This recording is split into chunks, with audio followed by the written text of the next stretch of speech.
Hello and welcome back to my channel, and welcome back to my RuneQuest Griffin Mountain solo campaign. And I have finally received the Griffin Mountain sourcebook in all its glory through the wonders of eBay. It has been delivered to me, and this is the end result. What a fine tome I have in my possession now. This, you will have noticed, is slightly different from the thumbnail that I've got on the actual playlist. It has this RuneQuest. It is not the Chaosium one.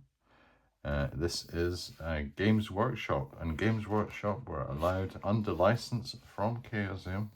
And here is the evidence here. Published in the UK by Games Workshop, London, under license from Chaosium Inc. Printed in Great Britain. So this was done in 1981 under license. And I believe that there's nothing different apart from obviously this livery that we've got. It's not got the this type of thing, which is the Chaos, and I think Chaosium has got their little logo down here too. But there's actually nothing really much different. But I have heard, tell that people that have had the Chaosium one, it tends to split. Whereas this binding is quite strong. I don't have any real issues with the binding at all. And also the pages are reasonably glossy, so you can't really see obviously from your vantage point as a viewer, but take my word for it. This does actually feel quite smooth and glossy. All the pages, they're in really good condition. I was really pleased with it. It was a fair amount of money. It was probably around about, I think it was £45, which I think in dollars would be about, what would that with the exchange rate? Maybe about $35. Yeah, something like that, maybe a bit more. But really for a 1981 book, this is in fantastic condition. It's got this great Griffin on the back, doing a kind of squawky stuff. Maybe probably the worst conditioning is this here, where it's got a bit of discoloring, but that's pure age. And I've done my usual treatment. I've got all my cleaning products. I've got the old, I do a bit of buffing with this, and I've got my Mr. Sheen, which is our kind of like a kind of lacquering polish. Give it a good old polish. It looks as good as new. It's got a nice smell to it now too. And just kind of just going through it. One of the appeals of using this as a vehicle to do my solo RuneQuest campaign was the fact that it had all this kind of this contents set up in a format where you could go in and pick individual items and have almost like create little mini scenarios on the basis of them. So for example, scenarios getting there, scenarios growing up, scenarios on duty in the citadels, and each of these, there's scenarios going places for all the caravans. So all the different aspects that were important to Balazar, there were kind of scenarios already pitched at that level. And I thought, well, why don't I piggyback on this concept and use it to try to experience the entirety of this source book? So, let's just maybe leaf through some of the pages first. A nice introduction from Greg Stafford and Paul. Is it Paul? Paul Jackway and Rudy Kraft. They gave some nice little indications of how they've done this, and it really is a work of art, really. You get a bit of the old geography and history of Glorantha, our favourite game world. A nice map there. So that is where, if we telescope in, that's where we are. So Dragon Pass is just to the south. And then we have Balazar directly to the north. So if you're ever wondering what was beyond those mountains, the north of your RuneQuest map, I've got my old copy of RuneQuest. I can quickly check the map in it. So these mountains here, Shadow Dance and all that. So Balazar is effectively to the north of this on the old map. And then the Elder Wilds, which is a further extension and really representing an uninhabited, as far as humans are concerned, zone that's even further to the north. And then we get a little bit of a blurb about some of the neighbouring areas and neighbouring lands, and some of them are lunar satellites, others are still independent. So a nice bit at the start, common knowledge you can get that you're expected to know, either if you're a foreigner or definitely if you are a native, and it just gives you an idea of what they would know about Balazar and the Elder Wilds.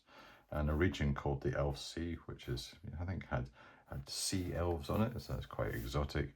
That was in the past. Weather in Balazar, so we can be using a specific weather table which is tailored to the region. I like this a lot. I love this little, it's almost like monastic kind of headers. And this gives you the history of Balazar, so it has got its own little timeline. And I thought maybe a nice way to introduce this would be to have it as a mini game session where you maybe had a lore master and we could do a few little games and tease out this information. Maybe that's the kind of idea I want to bring to this. Kind of an imaginative and original way to draw all this information out for us to consume as viewers on this channel and enrich the solo campaign from there. And this is probably one of the first questions I'm going to ask, is how our protagonist gets here. And these are some of the things that might be luring us. The giant hawks have been heard of in Lankamai, the knowledge priests. They want a bit more information about this. And I think they're thinking that maybe they can use them as some form of military innovation. That's a good thing about RuneQuest. It has all these rather exotic military units, and I do have Dragon Pass, which is the game and that has all these amazing military units. I'll have to show that on this because I suppose this is a platform for Glorantha anyhow on my YouTube channel now, and I can just show you my Dragon Pass game. I can show you my obviously my original RuneQuest, all my books. I'm probably gonna have to. They do recommend that you get Cults of Prax, and again I've got a photocopy of that just now, and I'm tempted to maybe just purchase the original book. Shouldn't be too many pounds. Use some of the revenue that I am getting from this channel and apply it to I would call it technical support equipment. A bit more intellectual property that I can accumulate for the channel. So I think I might get that too. We've got a bit about Balazar, and this is a Stone Age Neolithic society. It's quite interesting because it's like a hunter-gatherer thing. So imagine what it was like in Neolithic time. So people are equivalent to, if you go back to ancient Britain, and the type of people that created the Stonehenge. That's the kind of level that we're pitching at. This hunter-gatherer. It's maybe a bit more settled, a bit more static. And they do have these citadels, which are the focus. And this is where we come to our first map. And I do have the luxury, because this was one of the things that was included in my copy, was the original maps. And I've got these glorious, here we go, this is the Balazar region. I've got these glorious, you can't see that because it's enormous. It's like an A5 size thing, double. In fact, it's this. I don't know what this classifies. Is this classified as an A3? Sorry, A3. In fact, I think it's even bigger than A3 because that would be A4. That would be A3. I think this would be classified in UK terms as A2. So this is absolutely enormous. And we can use this to do our adventuring and in an authentic style. And I remember way back with our games master, and we used to just route our, we used to actually follow our little routes, and he would scribble on this map like little places like ruins that we came across and maybe encounters. And I remember a few encounters with dragon newts and Orlanthe, and the Lunar Patrol always used to pop up, and we had to deal with them. And they've got all these nice little exotic locations. And I think having this map is really going to enrich it, because that's something that I've found with my other campaigns is having, and this is maybe something that I'm going to push a lot more on my channel, is to have the support visuals to emphasize and create more of immersion. Now, a lot of my things, I'm not very good at art.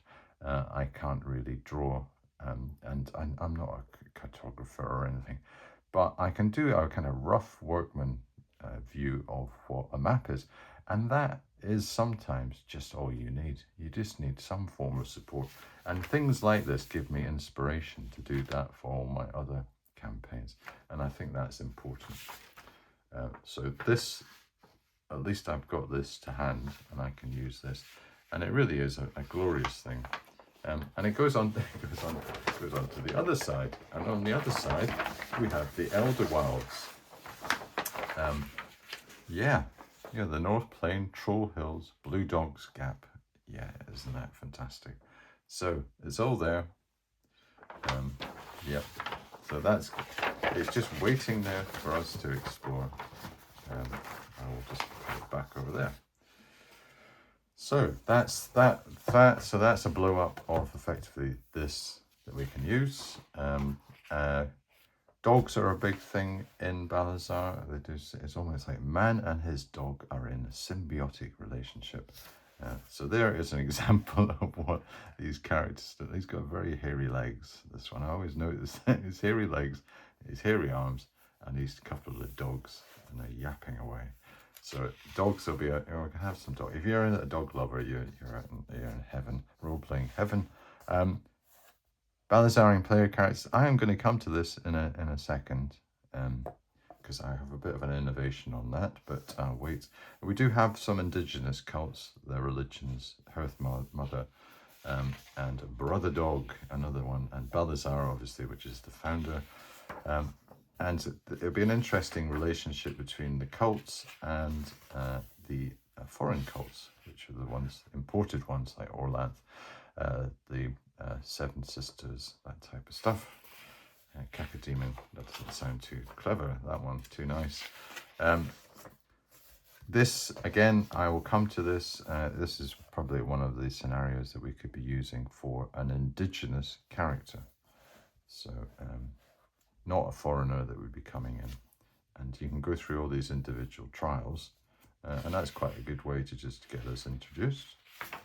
The citadels, as I've said, are a big thing.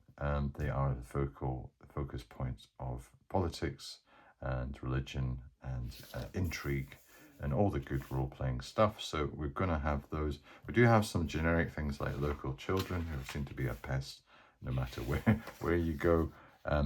Your good old Waddle Greenback. What RuneQuest setting would not be complete with its resplendent duck? And we have one in the spades here. We've got the Waddle Greenback and some other interesting individuals, which I really can't remember whether we actually. I'm sure we did bump into them in our travels. And these are your big ticket personalities. That's what they're called, personalities.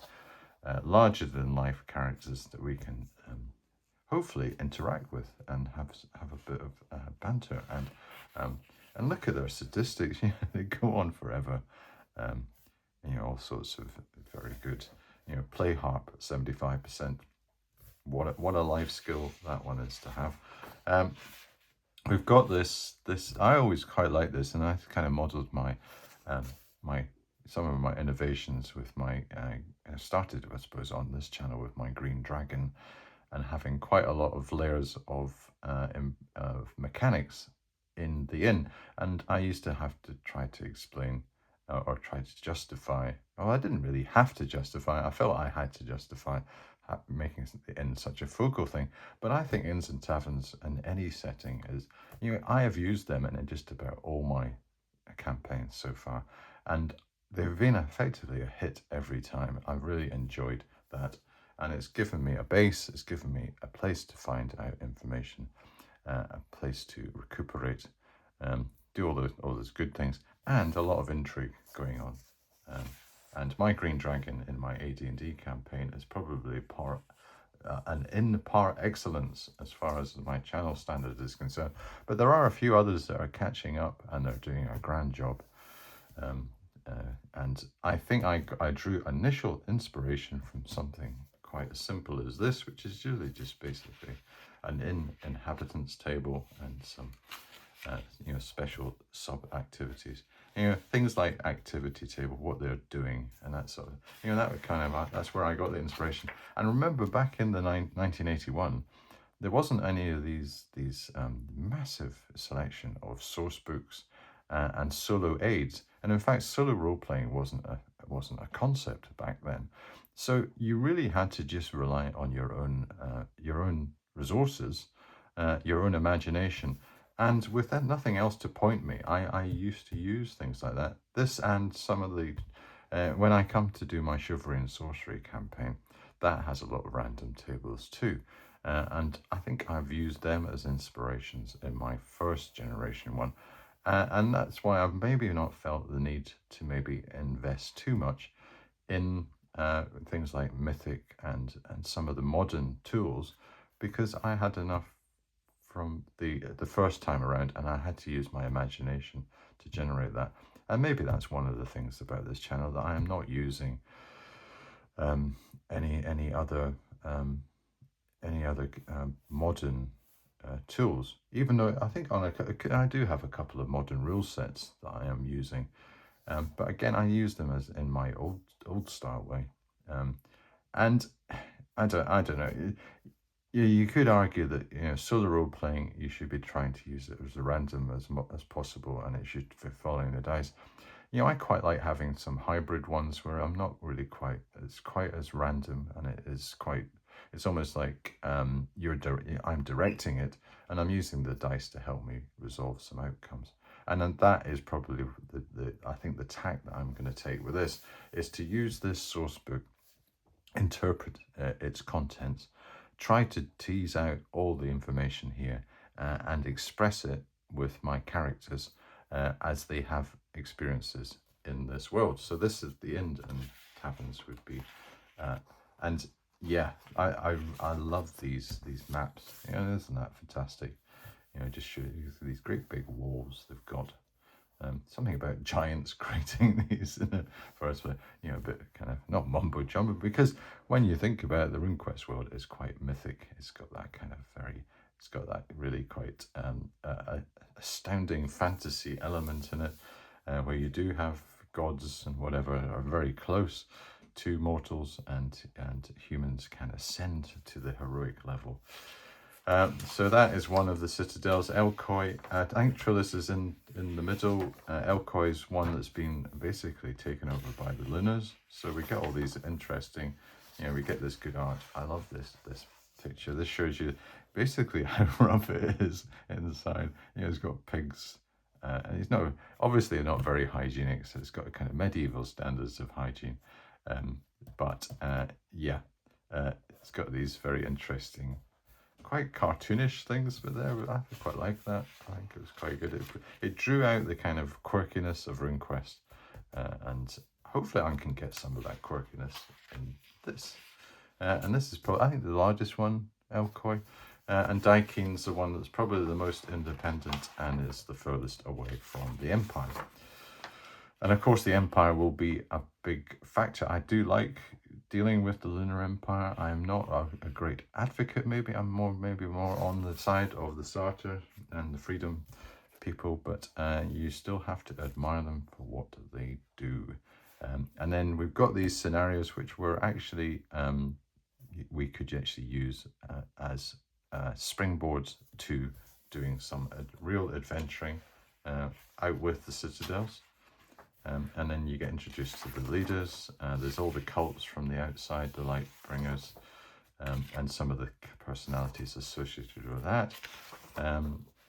Yeah, as they're talking about the Lunar Empire, I think that chap is called Halkian Var Inkorth, male initiate of 7 mothers, a bit of a rogue and a rascal, and he does look pretty grumpy. What else have we got? We've got Kinians. We've got now this guy is quite renowned in Balazar. I'm not really going to go too much into Blueface. He's got he's got his saber-toothed tiger. Yeah, wow. You know, a setting with a saber-toothed tiger speaks volumes. This is something that I liked as well, which I kind of imported again this into some of my mechanics, and you might have noticed things that are quite similar to this popping up in some of my AD&D ones and some of my D&D spin-offs. Was using this, and this was really quite an advance. If you had all your NPCs in this format, you probably have to have a database, almost like to have artificial intelligence helping you as a kind of support, because this really was very detailed, and you could go to the nth degree and get absolutely stuck into this. However, I'm probably not going to go into this. I thought this was a good idea, a good support. There are some tasks that individuals want, and you do have a nice thing. It's almost like a traveler format where you have an employer, like a patron, something that they want, who is owned by, the location, and the payment. So we were very kind of quite travelerish in sort of the patron type thing. Save my son, carry this message, get me that ring. No, not that ring, this ring. Don't get that too mixed up. Crypt, we do have some things happening in the citadels, and then we're off on a caravan, and caravan's a big deal in this region, because we've got good old Joe Myth. I suppose that's the famous John Smith, but Joe Myth, he's selling, and this is all his prices, and we've got some nice things which show you how many days travel there is between places.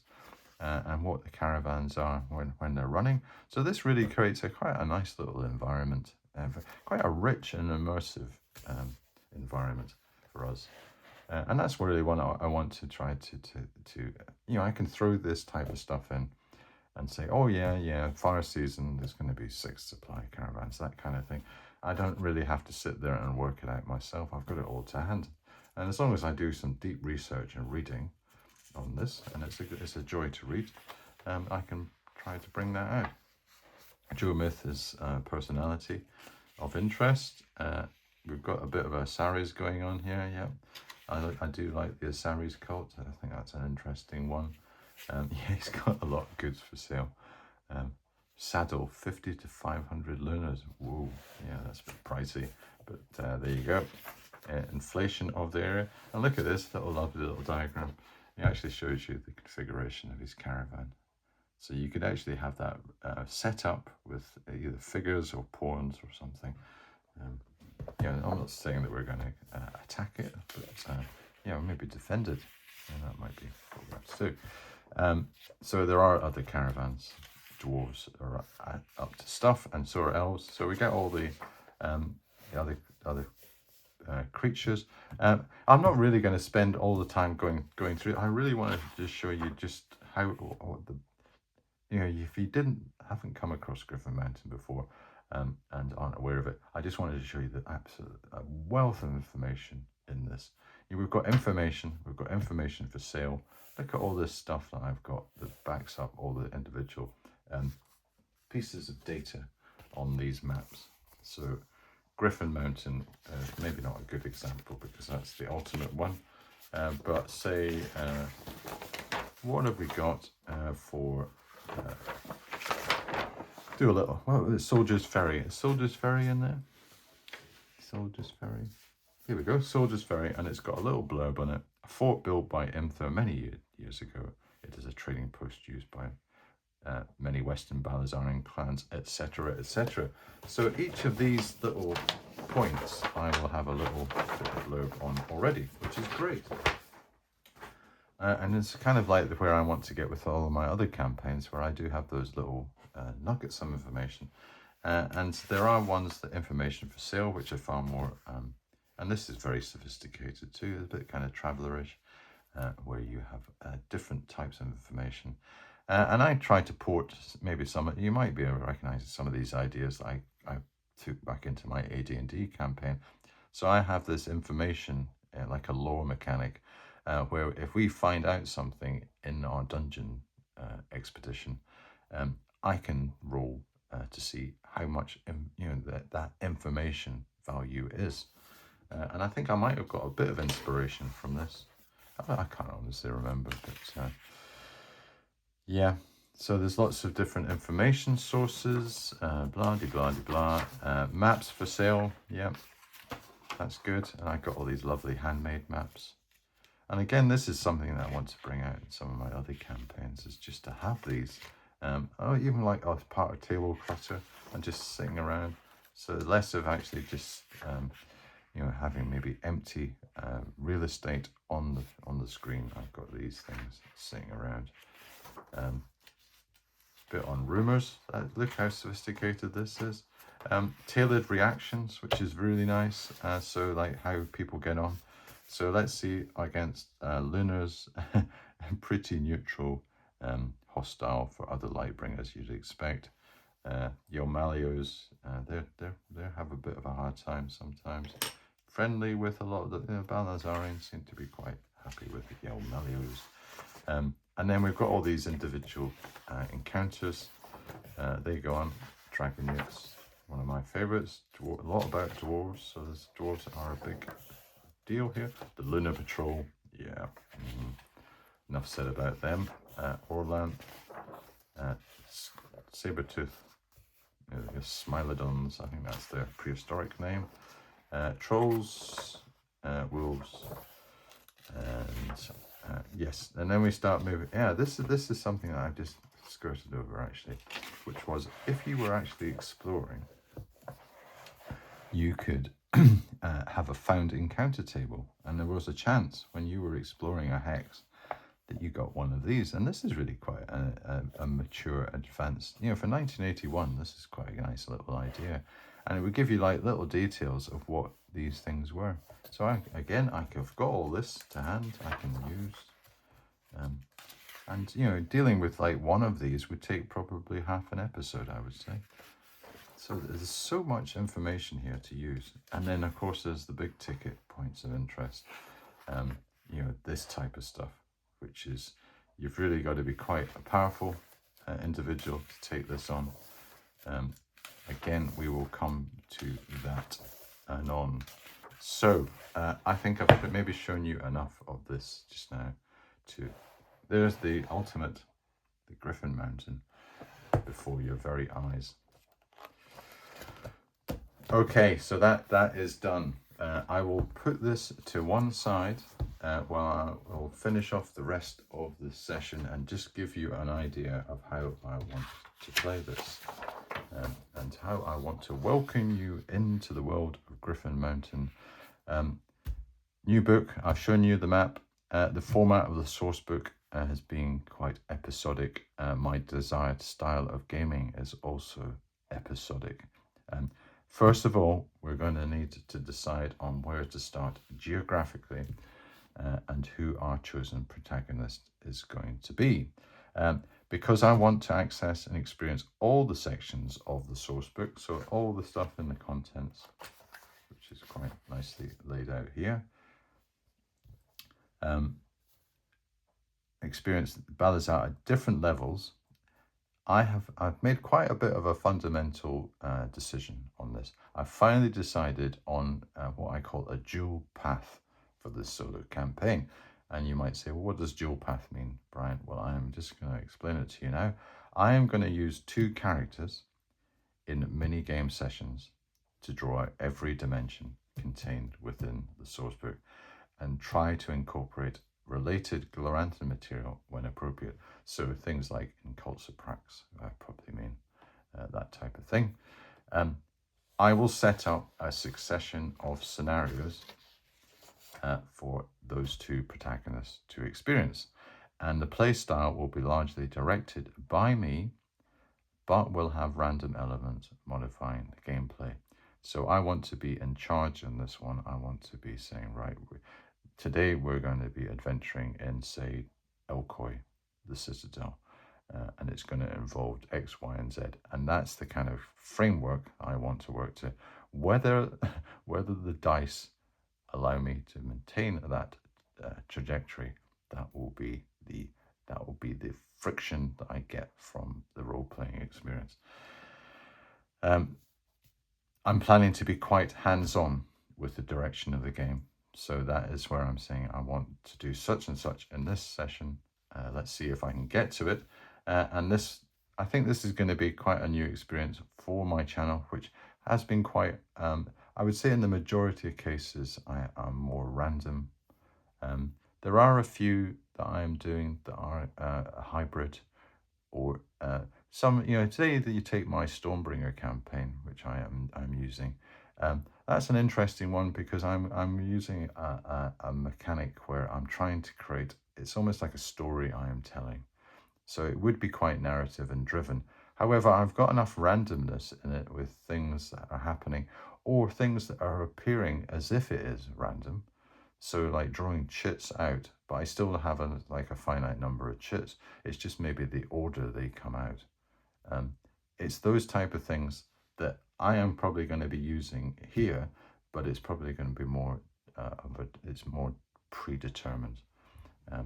And I still want surprises. I still want friction. I still want things happening that are unpredictable.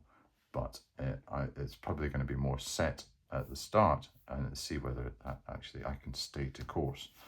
And I might get more enjoyment if I veer off in a direction. Let us see. So let's go into this dual character process. We're going to define the two characters as two lenses. So I'm going to have what I call, this is where I introduced it in the last session, our main protagonist, the foreign veteran.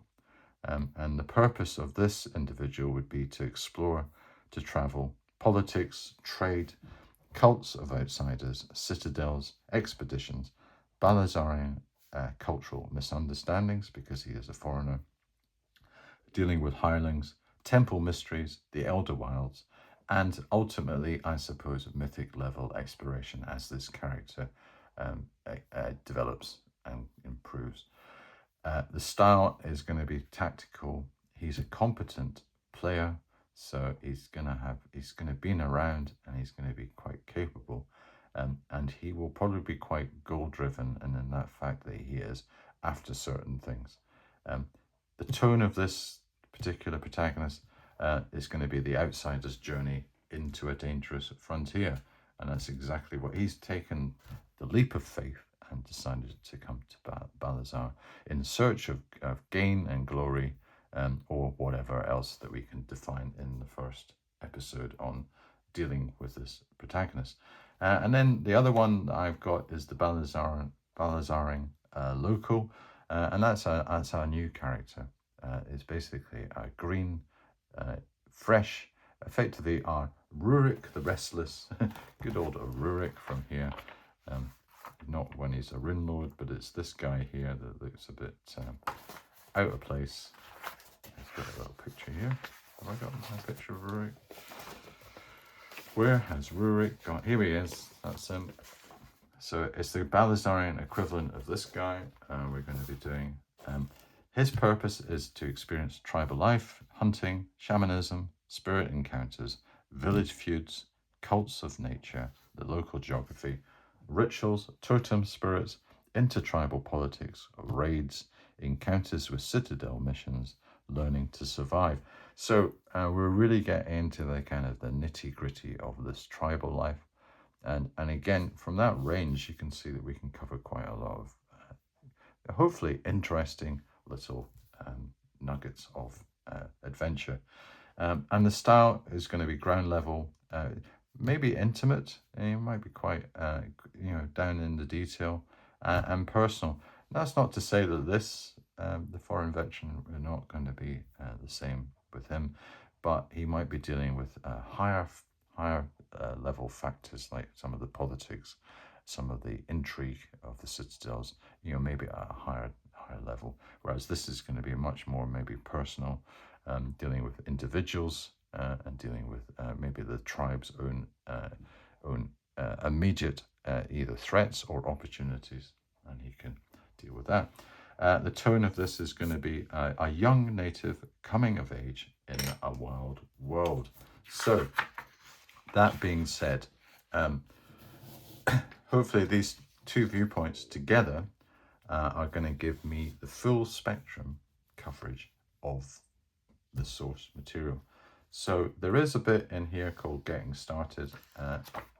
I'm going to give you some examples of some of the things that these guys could be doing. I'm going to, as I've said, I'm going to organize the campaign into episodes, and I'm thinking of each protagonist having short 30-minute chapters on the channel. And the episode types I'll be considering, and I'll use a rotation to cover all the book content, actually. And as you've seen from this guided tour that I've given you, it has a lot of content. For the foreign veteran, we're going to be entering Balazar first, so we'll be, his journey, his background, his outlook. That's what we'll be interested in at the start. Probably arrival in a citadel and dealing with the bureaucracy, the tolls, the customs, the meeting the local leaders potentially, or some of the individuals, some of the personalities, missions and rumors. Hirelings, recruiting a guide, a scout, a translator. This individual's on his own. Does he need support? He probably will. He might need some people to help him. The citadel politics, is he going to get drawn into that? Disputes, arrests, clan feuds, cult demands. Outside in the wilderness expeditions, searching ruins that might pop up, mapping river routes and hunting. The random wilderness, and this is much further out, so we're actually beyond maybe some of the mapped zones. Travel, weather, spirits, encounters. The cult business, is that dimension going to start impinging on his trajectory? Sacrifices, oaths, divine magics, quests. He might be pulled into that world of cults, depending on what his relationship is with the gods. Trade missions, escort caravans, negotiate with clans, and I showed you all that stuff about Joe Myth, and that dimension's important in Balazar. Monster hunts, troll patrols, dinosaurs. Yeah, there are dinosaurs. I think Allosauruses, which are like T-Rex equivalents, I think from an earlier age of dinosaurs. Allosaurus, which is about like a big T-Rex type thing. And chaos creatures, the good old chaos coming to haunt us. And the mythic sites, the highest level would probably be the quests, the Griffin encounters, hidden shrines. And for our lowly Balazaring native, who might grow to glory as we progress, and hopefully they will have a good trajectory. This growing up segment, which is in here, which is, I think it's, where is it? Balazarian playing characters, scenarios, growing up, 22. And you had all those individual, pit hunting, raiding enemies, cave bears, hunting itself, and an obstacle course where you have the skill rolls. So we might do that. Yeah, I think that would be something interesting to run through. Clan duties, herding, guard shifts, hunting runs, spirit dealings, dreams, omens, ancestors, rival clan confrontation, maybe a skirmish, a cattle raid, an insult contest. Yes, I had been having a bit of a think about how these people deal with each other. Probably there will be quite a lot of spectacle and that type of thing in there, and almost like a ritualistic form of warfare. Not quite as ritualistic as, say, the Aztecs or the Incas, who are, all the painting on themselves and maybe throwing things at each other and not really attacking. But something, maybe, an insult contest, it sounds very barbarian, doesn't it? That type of thing. Training with the clan's shaman, learning about spirits and taboos. The village politics, that would cover things like disputes, marriages and feuds. And that's really getting down into the nitty gritty. Escort foreigners, and then we might even intersect with the other protagonist indirectly. Well, that would be exciting. And mini quests like Missing Hunter, Sacred Grove, Blighted Spirits, Angry, and local hazards, the brew in the woods, the cave lions, and the river spirits. All that type of good stuff that we can deal. And we get a sample of both. You know, we get a higher level and a lower level. And let's see which one, you know, hopefully they're both interesting. Do they complement each other? Are they going to have an intersection? And maybe his ultimate is approaching the Elder Wilds, his first real test of adulthood. And each episode type is going to hopefully map into the sections in this source book. And hopefully I have demonstrated by going through it just how I, I can't be specific, but just in general terms, how I want to try to map everything together and mesh it all. I want to keep the two campaigns parallel, but occasionally touching. So we do not, in capital letters, want them to meet regularly. No, that's not the point. Just occasionally pass through the same place in different episodes. Yeah, that can be done. Hear rumors about each other without ever interacting. So I suppose it's going to be one-way traffic at the start, because he's going to hear, our Balizarin is going to hear more rumors about the foreigner, because the foreigner is more experienced and is probably doing higher level things. However, as the young Balizarin proves his mettle, maybe even our hero our foreign hero might hear of his exploits.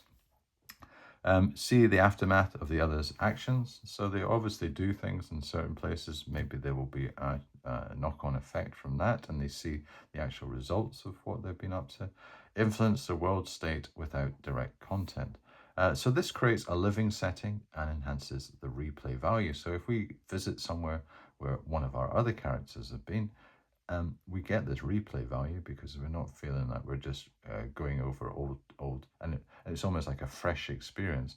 And we've got a bit of history there, a bit of lore that we've built up, and we've layered it on. And we can use this source book like a checklist. So this is where I was going on in my first episode. I wanted to approach every aspect of the RuneQuest rules. And if we divide the Griffin Mountain sourcebook into categories and make sure that both characters experience them, we've got all the locations. We make sure that all three citadels are visited. Tick. The key rivers we deal with. Tick. Elder Wilds regions. Ticks. Ruins and shrines. Tick. Clans and villages. Hotspots. Things like Tusk Riders, Giants, Dwarfs, Elves, Trolls. We deal with all of them and locations. All the factions, each citadel faction, they're there to be experienced. The Balizarin clans, the spirit societies, the cults like Orland, Yomalio, etc. And the monsters with motives, the people like the Trolls and the Tusk Riders. And then with the rules system themselves, so this would be our RuneQuest rules here. And all the different, if we actually look at the contents of rules in RuneQuest, and all these things here, like rune magic, combat skills, basic magic skills, and all the monsters and the treasure hoards, have mechanics that where we, through wilderness travel, seasonal events, hirelings, rune spells, and divine magic, spirit combat, tribal tests, experience rolls, cult initiation, the guild training, power gain from worship, and social skills and reputation. And we can use this as a must-cover list. So we get through all the rules mechanics in the RuneQuest as we develop, gain experience, and need to apply different levels of rules to the situation that we are dealing with in the Balazar area. And we can use random encounters, the reaction tables, and my simple yes-no oracle. This is where I'm saying let the dice drive the danger.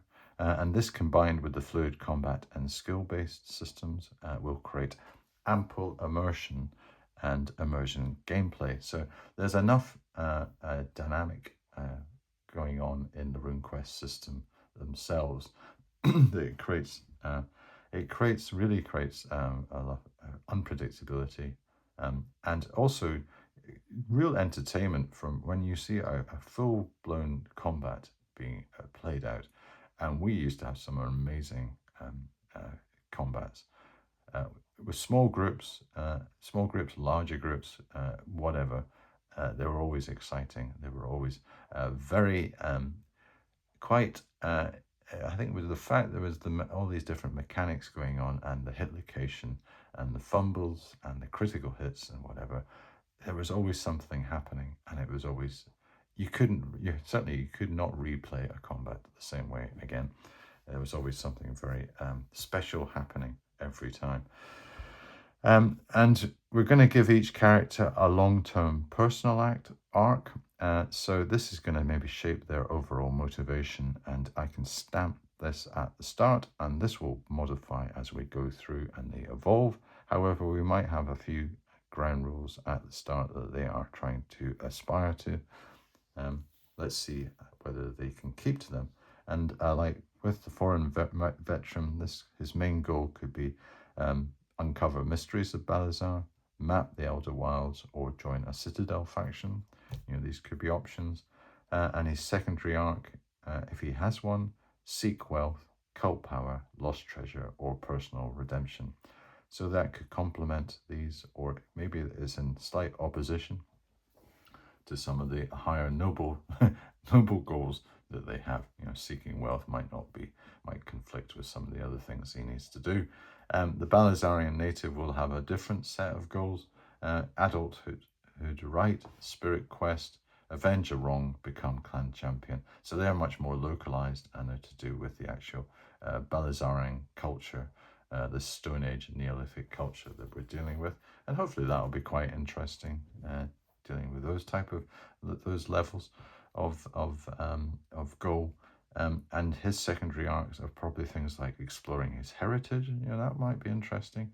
Recover sacred objects, protect clan lands from obviously incursions of others. Finally, I am getting towards the end of my. I'm not going to be too much theoretical stuff. Update their story with events. So every few episodes, I'm going to update this world of Balazar, and all the information in here. So if we just get to the map. So this place, let's have a look here in this zone. And this is probably where we're going to be located first. This region between Elcoy, Trillis, and Dykeen. And they've got these locations here on the periphery. So it's going to be round about this type of area here. Every few episodes, we're going to update this world with Citadel politics shifts, the lunar foreign policy and regional ambitions, and the lunars are all over here. So they are trying to make inroads. They've already got a bit of a foothold in Trillis, which is one of the citadels. They are obviously after a bit more expansion of this. Trade route opens or closes, so maybe there are going to be some changes in the trade routes. A chaos nest grows. If there are any chaos nests here, but this might be more for the Elder Wilds to the north. Weather season changes. A clan feud escalates. What else have I got? A monster threat builds, rumours of giants or lost shrines. And this will hopefully ensure the campaign feels alive. And that is really what we're after there. Okay, and after all that is done, we're going to try to finish with a grand finale for each. So after multiple episodes, we will have a veteran, hopefully set for a major Elder Wilds quest, perhaps involving the Griffins or a Citadel mission, and our native, a spirit world confrontation or leadership role within the clan. And as a final level, I thought, well, if we want to experience everything in this environment, if we want to experience everything in the RuneQuest system, what are we going to be? What are we missing? And I thought of the final overlay, which is called the hero level overlay option. And if and when it feels appropriate, I can incorporate another level of play where I can introduce a third character type. Then this one would be the hero, who we can use to play out the ultimate quests and tasks in the region. Before I can do this, I need to develop enough experience before I suppose I can perform a reasonable job of game playing this aspect. And I will only bring this hero guy or lady, it could be a lady, because it could be both sex, of effectively almost Rune Lord level, if not Rune Lord or Rune Priest level, and we can have the full picture of gameplay in this environment, because there are certain quests where you need people of this type of level, but I'm only going to do that once I am not the Jedi Master yet. I need to be, I'm still a Padawan who is learning the trade of a RuneQuest Games Master. Hopefully I can get the tools of that in place where I am worthy of taking on the role of a hero character. And that would be a third individual that we could have in our setting and could carry out all the higher level, much higher level missions that you can only dream of. And we really only touched on when I was game playing back in 1981 or 2. And I would like to experience that. So I think this is where I get my own little chance to have something new for myself, which is a hero level play experience. Okay, well, I know I have been going on and on and on with this. Hopefully, you've fallen in love like I did with this Griffin Mountain, and hopefully you were interested in the concept I'm showing on this particular playlist, this particular campaign. Two-dimensional, we've got our two protagonists, potentially a third being bolted on a later level. Lots of different, a variety of different things that they're going to be experiencing. We will experience those because I have got, in my game style, I am employing basically set episodic employment. I'm not going to be veering off like in a sandbox all over the place and just following the whims. It's going to hopefully be quite targeted so that we can cover all the different chapters in here. Not in a contrived way, I hope, quite naturalistic, but still directed. And I'll be using the dice to resolve all the different either confrontations or interactions that we have along the way. So what about the next episode?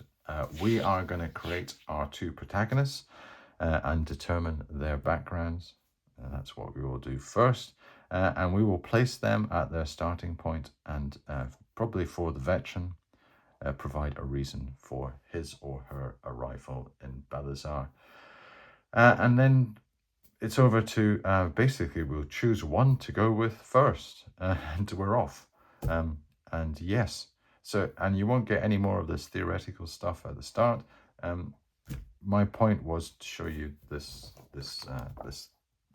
new purchase that I have and give you a good idea of how I am going to be employing this in conjunction with this very sophisticated and mature rule system of RuneQuest. And I return at last to the world of Glorantha and experience all the good, fantastic role playing that can provide. Okay, well, thank you very much for watching this one, and I hope you join me next time.